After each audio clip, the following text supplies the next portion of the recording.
Walter Brennan is often remembered as one of Hollywood's most distinctive and memorable actors. A three-time Academy Award winner for Best Supporting Actor, and nominated a fourth time, he left an indelible mark on the silver screen, though.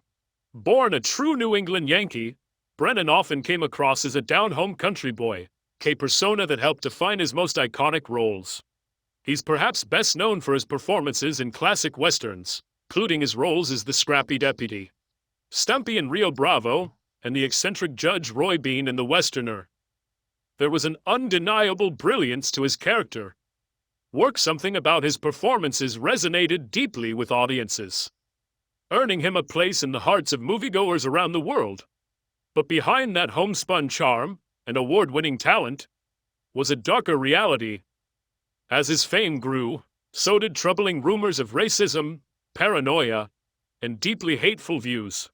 Slowly, fans began to question the image of the sweet old man they thought they knew. How could someone so beloved harbor such disturbing beliefs? To understand the man behind the legend, we need to start at the beginning. Walter Andrew Brennan was born on July 25, 1894, in Lynn, Massachusetts, to Irish immigrant parents. His father, an engineer and part-time inventor, hoped Walter would follow in his footsteps. Walter grew up in nearby Swampscott and was enrolled in Rindge Technical School in Cambridge in 1914, a prep school for MIT. But Brennan's true passion lay elsewhere. Even as he pursued his studies, he became involved in vaudeville productions, school plays, and an amateur acting society. By age 15, his heart was set on acting. Reflecting on his early ambitions, he once said, "I passed all my regular subjects. But more and more I found my thoughts occupied by that extracurricular activity of mine, the acting club. Trouble was, I just didn't know how to tell my father I'd rather spout lines than plot stress curves." Fate intervened when the U.S. entered World War I. Brennan enlisted in the Army and served in France with the 101st Field Artillery Regiment.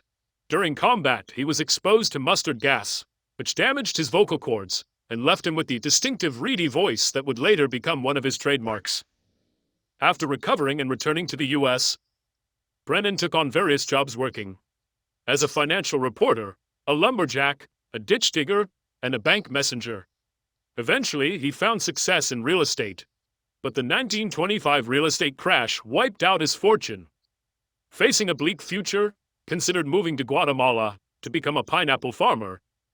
Everything changed when a colleague, impressed by Brennan's persuasive sales pitch, suggested he try working as a film extra in Hollywood at $7.50 a day. A casual suggestion reignited his passion for performance. Encouraged by his fiancée Ruth Wells, decided to pursue his acting dream, telling their families about the plan.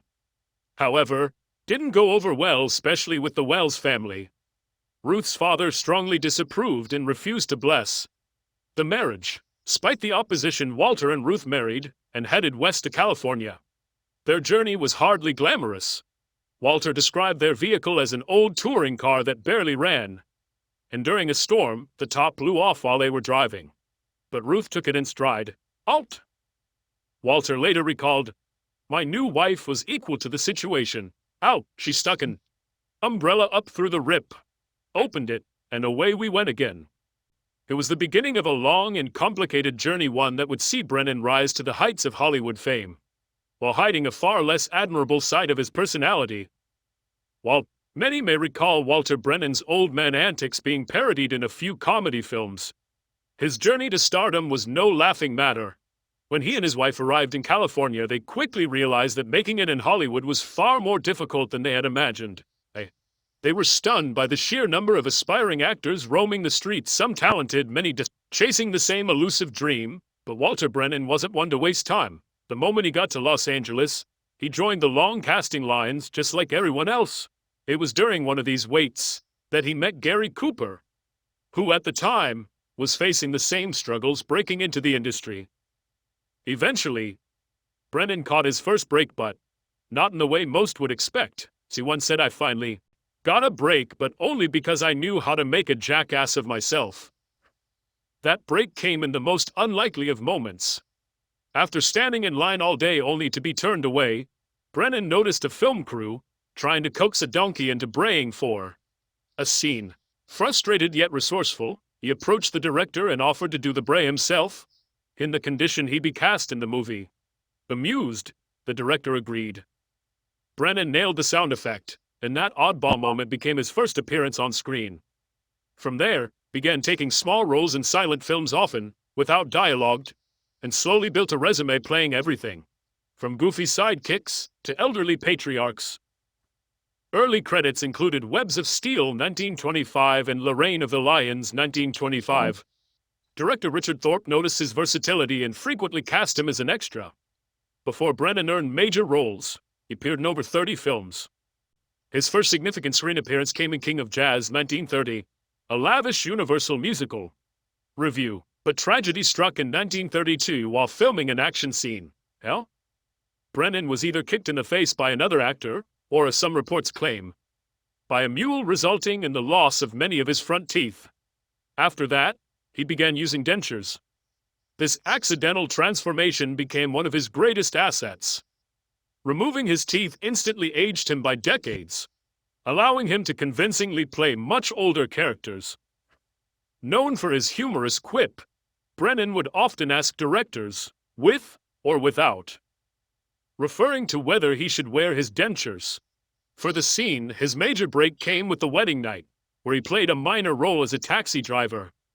His brief performance so impressed producer Samuel Goldwyn that Brennan was offered a long-term contract. That led to a more substantial role in Barbary Coast 1935. Directed by Howard Hawks, the first of 7 collaborations between the two. Brennan reflected on this turning point. The part of Jenkins in Wedding Night was a good one, but I was lucky again and followed it with Old Atrocity in Barbary Coast. That really set me up. He soon landed a career-defining role as Swedish lumberman Swan Bostrom in Come and Get It 1936, which earned him the first ever Academy Award. For Best Supporting Actor, just 2 years later, he won his second Oscar for playing a kindly horse farm owner in Kentucky 1938. Then, in 1940, he won a third, this time for portraying the cantankerous Judge Roy Bean in The Westerner. Alongside his old friend Gary Cooper, Brennan once said, "Coop didn't mind, I guess. He was one of the first to congratulate me when I got my third Oscar. We worked together an awful lot after that." But not everyone was convinced these wins were entirely above board. Some industry insiders questioned how Brennan managed to secure 3 Academy Awards in just 5 years. Feat that even the most iconic actors of the era hadn't achieved. Was it favoritism? A rigged system? The truth might lie somewhere in between. At the time, the Academy of Motion Picture Arts and Sciences allowed film extras to vote. 1936 to 1940, it's believed that Brennan received significant backing from the Extras Union, which bolstered his chances of winning. Following his third Oscar win, a minor scandal broke out. The Academy revoked extras' voting rights. Interestingly, after this rule change, Brennan received only one more Oscar nomination for Sergeant York, 1941, which he didn't win. Despite the controversy, Brennan continued working steadily. As he aged, he transitioned into more television and family-oriented films. Though he initially resisted TV roles, he eventually embraced the medium in the late 1950s, taking on the beloved part of Grandpa Amos in The Real McCoys, a performance that introduced him to a whole new generation of fans. Walter Brennan starred in one of the most successful series of the time, The Real McCoys, appearing in over 200 episodes before the show ended. The sitcom followed a poor West Virginia family that relocated to a farm in Southern California. It originally aired on ABC from 1957 to 1963, before moving to CBS for its final season. During this time, Walter also formed Brennan Westgate Productions, with Irving Pincus, the creator of the series. Despite his long career, Walter remained passionate about his work. He once explained why he preferred television over movies. "I'd rather do television than movies because there aren't long layoffs between working days. Make a movie and then wait around for another good part. But on television, you work 5 days a week for most of the year. That's what I like. By Sunday night, I can hardly wait to get started on Monday morning." He lamented that most people don't share this enthusiasm for their jobs. True to his word, Walter guest starred on various TV shows including Screen Directors Playhouse, Lux Video Theater, Schlitz Playhouse, Ethel Barrymore Theater, Cavalcade of America, and Ford Television Theater. He played the old outlaw Joe in the 1956 episode Vengeance Canyon of Dick Powell's Zane Grey Theater, and appeared as a musical judge in the series Jukebox. Jury from 1953 to 1954, Brennan continued acting in films as well, including Gunpoint, 1955 and Rio Bravo 1959, where he supported stars John Wayne and Dean Martin. Following his success with The Real McCoys, he even lent his voice to animated characters and tried his hand at singing. His biggest musical hit was Old Rivers, a song about an old farmer and his mule, released as a single by Liberty Records in 1962, paired with the epic flight of John Glenn on the flip side. Old Rivers reached number 5 on the U.S. Billboard charts, making 67-year-old Brennan the oldest living person to have a top 40 hit at that time. Later that same year, at age 68, he returned to the top 40 with Mama Sang a Song. Walter also starred in movies such as Shootout 1962, Big Sag 1962, MGM's How the West Was Won 1963, where he played a villainous river pirate. Even in his advanced age, when many actors had retired, Brennan kept fighting for the career he loved, though Walter identified as a Roman Catholic. He rarely discussed his faith, simply saying, "I'm too old not to be a religious fella." He appeared deeply concerned about the moral direction of the country. Delivering a speech at Project Prayer in 1964 at the Shrine Auditorium in Los Angeles, an event that drew over 2,500 attendees. There he warned that removing prayer from public schools was a sign of the nation's decline, calling it a harbinger of the end times.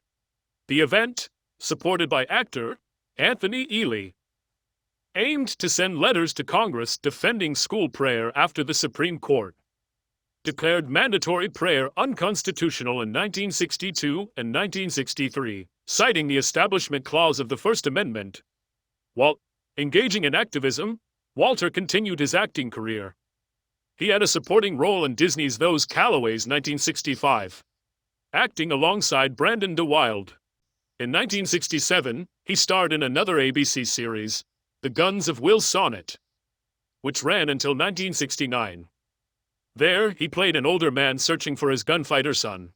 He went on to appear in more films and joined the second season of CBS's sitcom To Rome with Love 1969 to 1971, acting alongside John Forsythe. This was his last regular TV series role, though he made occasional appearances on Alias Smith and Jones. In 1973, he started acting in Disney's Herbie Rides Again. But due to declining health, he was later replaced. His final screen appearance was in the 1975 Western Smoke in the Wind, directed by Joseph Kane. Despite his celebrated career, Walter's personal reputation was marred by troubling accusations. In the 1960s, he was widely regarded as a racist, an opponent of civil rights. He believed the civil rights and anti-war movements were orchestrated by sinister communist forces from overseas. It was reported that he reacted with cruel glee upon hearing about the assassination of Martin Luther King Jr., a deeply disturbing display of callousness toward human life. Even from someone with opposing views, Walter viewed civil rights activists as pawns manipulated by Marxists intent on world domination. Recorded interviews from that era reveal his harsh views. He blamed Black Americans for riots in Newark, Watts, and Birmingham, Alabama, suggesting they should have been content with their circumstances. He claimed these protests were stirred up by troublemakers with anti-American agendas. At one point, he even suggested that the Watts riots could be quelled by the barrels of a machine gun. His cold-hearted stance shocked many who remembered the gentle persona he projected on screen, further darkening his legacy. Brennan joined the John Birch Society, a staunchly anti-civil rights extremist group. In 1965, at a John Birch Society convention, he spoke to the audience in his famous Grandpa Amos's voice, using the platform to spread his hateful and racist views. He accused civil rights leader Congressman Adam Clayton Powell of pushing a communist agenda to overthrow the nation. His paranoia extended to accusing former colleague John Wayne of being a communist. Despite their previous friendship and collaborations, Walter's bitterness grew as he turned against friends, colleagues, and fans alike. Using his beloved grandpa, Amos's character to bolster his influence, he spread racist ideology betraying the very image that endeared him to audiences. Everett Greenbaum, who wrote 32 episodes of The Real McCoys, ascribed Brennan as a bigot who frequently made racist remarks, stunning revelation from someone so close to him. Fans who once doubted began to accept the darker truths behind the kindly facade. Walter Brennan had been hiding deep-seated prejudices behind the warm-hearted characters he portrayed. His shocking behavior didn't end there. When Senator Robert F. Kennedy was assassinated in 1968, the cast and crew of the Guns of Will Sonnet reportedly said that Brennan celebrated the murder, further confirming the extent of his hateful views. The kind and gentle man we all saw on TV was, in reality, far from that image.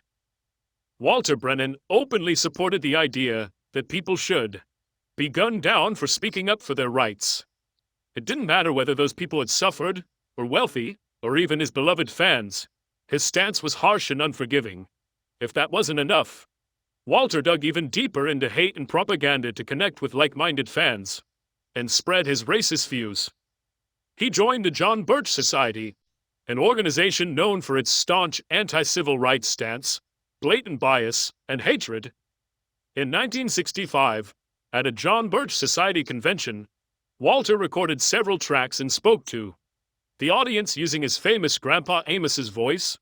Using this platform, he openly promoted his ideas of hatred and racism.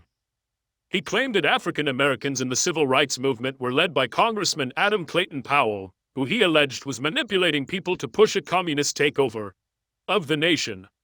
Walter's ideological convictions were so extreme that he even believed John Wayne, a man he had worked with and once supported, was a communist. While it might seem unbelievable, this was the reality. Walter was turning against friends, acquaintances, and colleagues. Worse, he exploited the popularity of his beloved Grandpa Amos's character to spread hate, which was a betrayal of everything his fans thought he represented. Everett Greenbaum wrote 32 episodes of The Real McCoys, described Walter as a bigot who frequently made racist remarks. Coming from someone who worked closely with Brennan, this was a damning indictment. Many fans who once doubted these accusations eventually accepted that Walter had deeply troubling flaws he had long hidden behind his kindly man of the people persona. Walter's shockingly hateful behavior didn't stop there. When Senator Robert F. Kennedy was assassinated in 1968, members of the cast and crew of the Guns of Will Sonnet reported that Brennan celebrated Kennedy's murder. Who does such a thing, especially someone who claimed to be a Christian? Walter's actions were a stark contradiction of the biblical commandment to love your neighbor as yourself. Some argue that Walter only embraced religion later in life because of his age. He was a member of the Motion Picture Alliance for the Preservation of American Ideals and a well-known conservative Republican. Of Martin Luther King Jr. and Robert F. Kennedy suggested deep-seated hatred rather than faith-driven compassion. Walter believed Robert F. Kennedy. To him, endorsing the political views of any Kennedy was equivalent to supporting Marx or Lenin. For example, since Barry Goldwater had voted against the 1964 Civil Rights Act. In 1968, he endorsed George Wallace, believing Richard Nixon was too liberal for the Republican Party. In 1972, he supported far-right candidate John Schmitz, a member of the John Birch Society who chaired its finance committee and featured Walter in a campaign ad. Additionally, Brennan supported Ronald Reagan for governor of California in 1966 and again for re-election in 1970. Clearly, Walter Brennan harbored strong opposition to freedom and civil rights, despite the friendly and lovable characters he portrayed. On screen, Walter Brennan was deeply distrustful of people being able to think and decide for themselves. He held an unshakable paranoia that the Soviets would invade the United States to destroy democracy and impose communism. Preparing for this imagined threat, he spent money building a bunker beneath his Los Angeles estate, stocked with firearms, food rations, and survival supplies. His fears extended even to cultural influences. He instructed his daughter to forbid his grandchildren from listening to the Beatles, the biggest band in the world at the time. He believed that exposure to such modern music would corrupt them and spread the decadence of modernity. Perhaps this paranoia and desire for isolation explained why he acquired the massive 120,000-acre Lightning Creek Ranch. There, he built a movie theater, a variety store, and the Indian Lodge Motel, so that his family could live away from the evils of progress and development. But his rigid views didn't stop at his own family. Reports say that as he aged, he would quiz co-workers about their voting history. If anyone admitted to voting for a Democrat, Brennan would launch into lectures about the impending doom of America. During his later years, Walter retired to his ranch in the Ventura County neighborhood of Moorpark, California. On September 21, 1974, he died in Oxnard, California, at age 80 from emphysema. He was laid to rest at the San Fernando Mission Cemetery in Los Angeles. He was survived by his wife Ruth Wells, their 3 children Arthur, Walter Jr., and Ruth and several grandchildren. Despite his troubling personal views, historians and critics still regard Walter Brennan as one of the greatest actors of all time. Over his 50-year career, he made over 230 film appearances, with a level of success few contemporaries could match. He earned a star on the Hollywood Walk of Fame at 6501 Hollywood Boulevard and was inducted into the Hall of Great Western Performers at the National Cowboy and Western Heritage Museum in Oklahoma City in 1970. Yet, alongside his professional achievements, Walter Brennan was clearly a man of many flaws. Old-fashioned beliefs, paranoia, and outright racism not display the same harmful traits.